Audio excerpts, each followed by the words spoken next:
Hey guys, today I'm going to show you how to make a mini art journal that I'm going to be using for the Art Marks 30-day challenge. Basically, it's a challenge where you get prompts daily to do some kind of mark making, and I wanted a journal just for that. So I'm starting out with, these are the measurements here. My cover is 4¼ inches wide and 5½ inches tall. So that means the pages can be no larger than 4 inches wide and 5 inches tall, but some of them are going to be smaller because I have all kinds of things to stick in here. This is kind of going to be like a junk journal kind of thing. It's packaging, all kinds of different papers and stuff that I have laying around. So I'm starting out with just the plain white sheets that I know are going to be the biggest size. They're going to be 4x5, or before it's folded, it's going to be 8x5. But so these ones I know are going to be like the base, and they're going to be the largest. So I'm just trimming them all down so that they're 8 inches wide and 5 inches tall. And they're going to be 8 inches wide, and then I'm going to score them at 4 so that the pages are 4 inches by 5 inches. And these sheets are just cardstock sheets that I had laying around, papers that I gessoed for some reason and then didn't use, watercolor paper, just regular cardstock, and things like that. This journal is inspired by Robin Marie. She has a tutorial on her YouTube. I'll link that. It was also inspired by Dee Dee Catron. She made a journal like this, and it's also inspired by Ray Missigman, who is hosting the challenge. And she made this adorable little teeny art journal with all these different kind of pages. So I drew inspiration from those 3 places for this. And now I'm just cutting down some packaging. I'm using all kinds of stuff for this. And I'm just going to make sure that my pages are no bigger than 5 inches tall.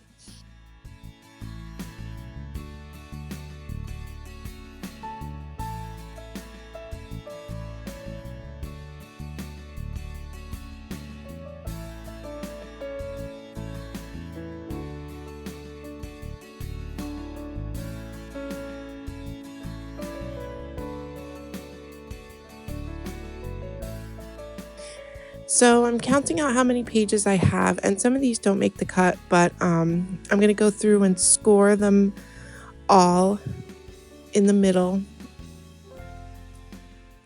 They're going to be scored. I don't have like a scoreboard, so I just used a little groove from my paper trimmer, and then the end of a pen, like a mechanical pencil that doesn't have the lead out, and I used that as like a little piece of to score things.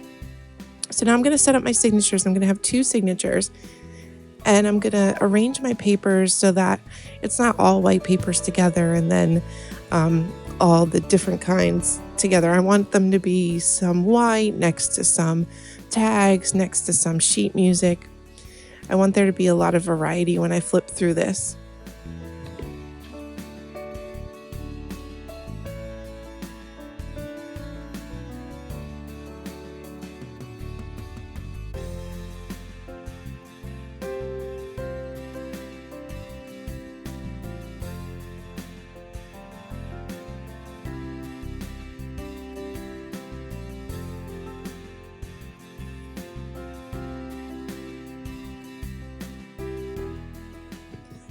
I'm not really following any kind of certain binding for this. I'm just kind of winging it to get it put together quickly.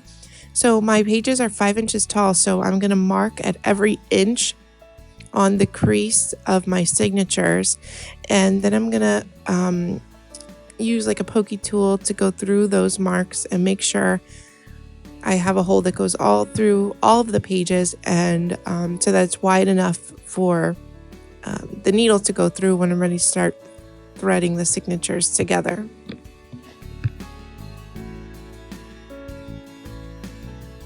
So this is going to be my cover. I have a jelly printed paper here. It's just regular cardstock, like 90-pound cardstock. And I'm also going to line it with another sheet of jelly printed paper just to make it a little thicker and more sturdy. So my cover is 4¼ inches wide by 5.5 inches tall, so that gives extra room all around so that it's bigger than my pages. And this red pink sheet is going to be the inside lining, and I'm just lining it up with my outside to make sure it's the perfect size. It ends up not being, and I have to cut a little off, but that always happens to me. And this piece here is a piece of canvas that I'm just going to use to, it's going to be like the spine of my book. It's more flexible so that it opens easier and doesn't crease or crack. And it looks really cool too. This is the part that I took from Robin Marie's tutorial, which will be linked below. And I'm just kind of, since I don't have a tutorial or anything, I'm trying to figure things out as I go, measurements, and it's not an exact science. I just kind of try to figure things out as I go. And I want that canvas piece to be 1 inch wide for my spine, just because I feel like that's the easiest to try to measure off to get the two signatures into.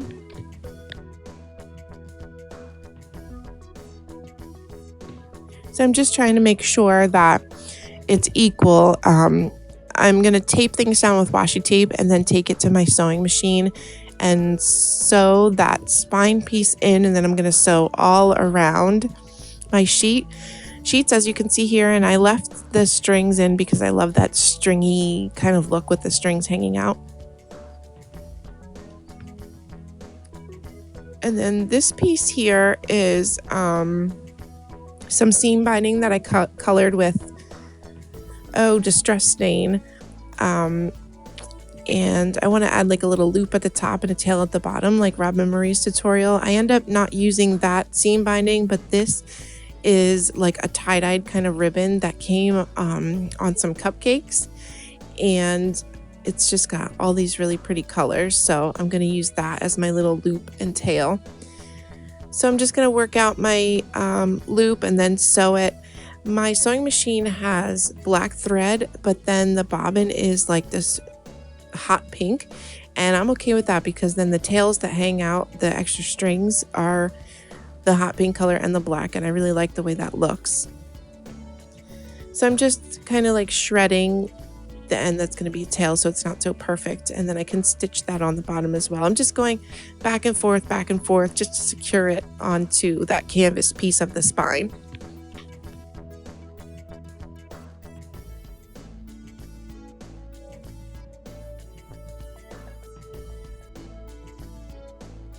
So this is what it looks like all together. And before I apply the inside liner sheet, that pink sheet, I'm going to mark off where the middle of the page is, because I'm going to add a hole and a grommet for a closure.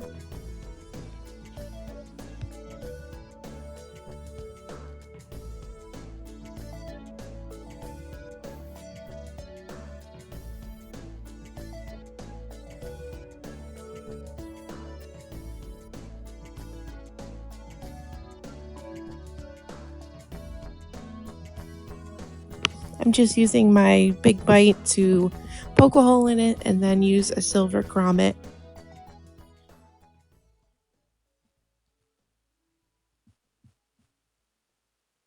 And I have this button here that the reason I put the grommet in is because the button has like a little, like the part that you would thread onto your clothing is going to sit inside the grommet.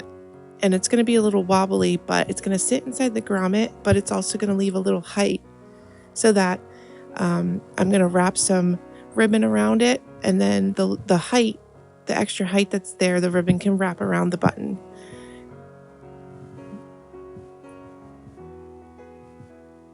And in retrospect, I should have sewed my ribbon to the spine at this point, because now as it is, it's just when you unwind the ribbon, it's just floating. It's not attached to the book anywhere. But for next time. So I'm applying the the inside sheet, the pink sheet, to my cover using just some gloss gel medium. And the only reason I'm using gloss is because it's what I have. I don't have any matte gel currently, and I wanted something a little thicker, and that's why I chose the gel medium, just because I want to make my cover a little more sturdy. And I did try to trim the inside sheet exactly to the outside sheet dimensions, but it got a little bigger, or a little smaller in some spots, so I'm just going to have to trim it down, and that's fine. I mean, this is just for me, so it doesn't matter if it's imperfect.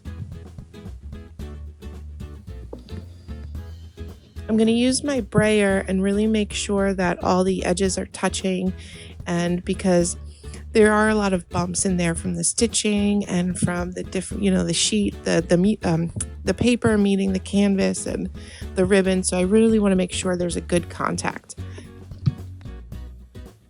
So now I'm working on sewing my signatures into my cover, but first I need to mark off where I want the binding to go. So I'm just marking down every inch, just like I did on the signatures, and putting a little pencil mark.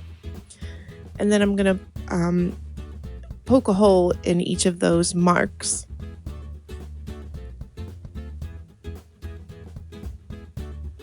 I threaded my needle first. I'm using a regular sewing needle, but it needed to have an eye thick enough for the wax linen thread to go through. That's what I'm using to stitch my signatures in. It's sturdy and it holds, but it's not too big and bulky.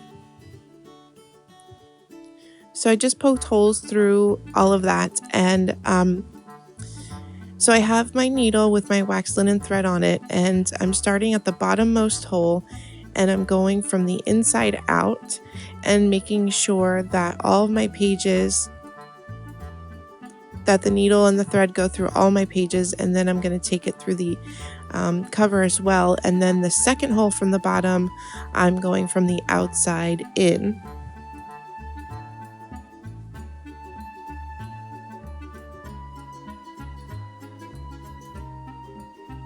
I did kind of have a hard time pulling the needle through, but I didn't want the holes to be too big.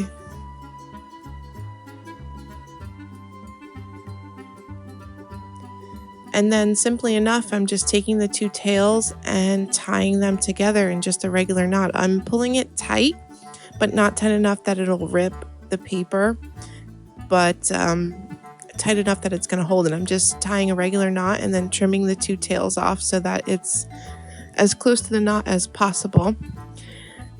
It's not the fanciest binding, but it works, and I was able to do it quick, and it holds my book together, and I like it just fine. So, and I'm just doing the same thing for the top two holes. I'm starting with the second hole down from the top and going from the inside out. And then at the topmost hole, I'm going from the outside in, and then just taking my two tails and tying them together just like we did before. And my first signature is in. And I do my second signature off camera. You can see what that looks like. It looks okay, I think. And that completes my book. Simple enough. And here are the pages. I think it's going to be fun to work on these different kind of substrates or kind of papers. It should be interesting.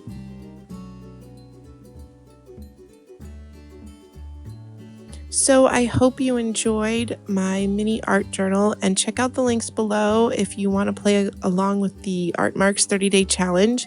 There are prompts for every day. Oh, it started April 1st. So I plan on filming my process for those videos. And oh, here's my seam binding that I'm wrapping around to keep it closed. And here's some still photos. Be sure to check out the links for the inspiration for this art journal and for the